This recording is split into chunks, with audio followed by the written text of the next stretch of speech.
자, 지금부터는 120쪽의 유충열전을 공부하겠습니다. 유충열전을 보시면은 작자 미상이죠?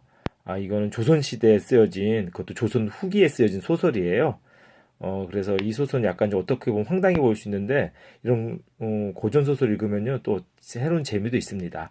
자, 그럼 유충열전을 갖다가 어떤 내용을 주로 배워야 되는지 한번 볼게요. 여기서 어떤 걸 공부해야 될까 나오거든요. 보시면 어떤 내용을 공부해야 되는지 보면요. 유충열의 인물을 파악해야 됩니다. 인물이 막 다른 이름으로 나오거든요. 막 강승상 하면은 강승상은 하고 이게 누군지 잘 몰라요. 그래서 인물을 파악하는 게 이번 시간은 참 중요합니다. 그 서서 갈래의 주요 요소를 파악하고 작품의 주요 구성과 구조를 파악하는 건데요. 이거 한번 보겠습니다. 자, 그러면은 이런 이 작품이 나와요. 이제 줄거리가 나오는데 작품 전체가 나오지 않습니다. 그 줄거리를 한번 읽어볼게요.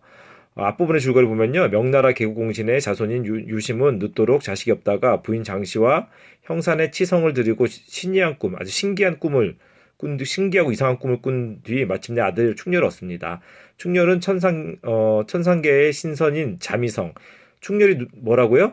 천상계의 신선이었던 자미성이었어요. 충렬 동그라미 자미성 동그라미 쳐주세요. 착한 사람이죠. 근데 정한담 나쁜 사람입니다. 정한담으로 환생한 익성의 모함을 받아 정한담 네모, 익성도 네모 쳐주세요. 익성의 모함을 받아 지상계로 내려오게 된 것이다. 유심은 정한담의 무리의 계략에 빠져 역적으로 몰려 귀양을 가고 부인 장씨는 충렬과 함께 달아나다가 도적에 붙잡힌다. 도적들은 충렬을 강물에 던져버린다. 그 던져버린 그 이후의 이야기가 전개됩니다. 근데 이게 앞에 보면요, 뭐 이상하게 구궁구시로 회사정에서 다행히 대인을 만나고 늙은 재상은 옥문관으로 귀양을 가다. 이런 게 나와요. 이게 회장체 소설이라고 합니다. 회장체는 뭐냐면요. 앞에 있는 내용을 좀 이렇게 이야기를 조금 나눠가지고 앞에 있는 내용을 이렇게 대충 얘기해줘요. 이렇게 두 줄 이렇게 해서 얘기해 주는데 이걸 회장체 소설이라고 합니다. 회사정은 정자 이름인데요. 뭐 여기 뭐 정자가 뭔지 한번 볼게요. 정자가 뭘까요? 자, 이런 게 정자입니다. 보시죠? 이 정자 우리가 많이 들어봤잖아요. 여기 정자예요. 정자를 봤는데 회사정이란 정자에서 다행히 대인을 만나고 대인은 강희주라고 해서 이 충렬의 장인이 될 사람입니다. 강희주를 만나고 늙은 재상은 누구냐면 또 강희주예요. 이 강희주가 나중에 아까 얘기했던 못된 사람 있잖아요. 정한담 못된 사람 정한담에 또 그게 또 이제 모함을 받아서 옥문관이라는 곳으로 귀양을 간대요. 귀양을 간다. 이렇게 해서 회장제 소설임을 알 수 있는데요. 회장제 소설이 뭔지 한번 볼게요. 회장제 소설은 여기 내용이 있네요.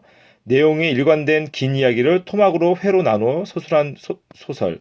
매 회마다 그 이야기 내용을 간추려 제목을 붙였는데 그 제목이 아까 얘기했죠? 회사정에서 다행히 대인을 만나고 그 얘기가 앞에 내용 갖다가 좀 이야기해 주는 겁니다. 회장 소설이라고도 하고 장애 소설이라고도 하죠. 자, 그래서 이렇게 해서 이 이야기가 전개됩니다. 각설, 뭐, 화제를 돌릴 때 이제 뭐, 그런데 뭐 이런 거랑 비슷한 거예요. 이때 충렬은 모친을 잃고 물에 빠져 살 길이 없었다. 이 부분에서 쭉 됩니다. 이 전체적인 내용을 보시면요. 한번 볼까요? 전체적인 내용을. 그거보다 우선 작품에 대해서 먼저 보겠습니다. 자, 핵심 정리 우리가 맨날 보는 거잖아요. 우선 여러분이 정리할 부분. 이런 소설을 고전 소설이라고 해요. 갈래, 영웅 소설이고 군단 소설, 적강 소설. 영웅 소설 굉장히 중요하죠. 영웅의 일대기를 적었다는 얘기입니다. 뭐 헤라클레스와 같은 영웅들 이런 일대기는 뭐냐면은 탄생해서 죽을 때까지 일대기라고 해요. 유충렬의 일대기가 뭐라고요? 탄생해서 죽을 때까지 이야기를 적은 걸 일대기라고 하죠.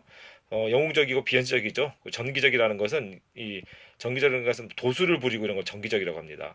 우연적이고 전적 작가 시점이고 시간은 중국 명나라 때 조선 시대 우리나라 사람이 쓴 작자 미상이지만 작자가 알 수 없다는 뜻입니다. 그런 소설이지만 중국 명나라 때를 배경으로 하고 공간도 중국 대륙이에요. 그리고 특징은 천상과 지상의 이중구조 굉장히 중요합니다. 천상과 지상의 이중구조 영웅의 일대기적 구조를 통해 전개된다. 자, 영웅의 일대기적 구조를 한번 볼까요? 그러면 충렬은 앞으로 어떤 어려움이 있을까 한번 보겠습니다. 아까 그 핵심 정리도 척을 안 했는데 적어 주셔야 되고 이것도 적어야 됩니다. 영웅의 일대기적 구조는 뭐냐? 고귀한 출생, 비정상적인 출생, 비범한 능력, 평범하지 않아요. 능력이. 그리고 위기와 고난이 있습니다. 그리고 또 그 위기와 고난에서 구출되고 양육 누가 도와줘요. 그리고 성장 후에 위기가 오고 그 고난의 극복과 승리. 이게 영웅의 일대교적 구조거든요. 여기 내용을 보시면은 우리가 헤라클레스라든가 또는 많은 영웅들이 있잖아요. 당군 신하라든가 그리고 어려운 고귀한 출생 그리고 비정상적인 출생입니다. 그리고 능력이 비범해요. 평범하지가 않아요. 항상 중요한 건 위기와 고난 그걸 갖다가 극복하는 거죠. 그리고 성장을 합니다. 그리고 이걸 승리를 하게 되는데 여러분도 영웅이라 생각해요. 영락 US에 온 학생들도 영웅이니까 어려움이 있겠죠. 근데 그 어려움은 어떻게 됩니까?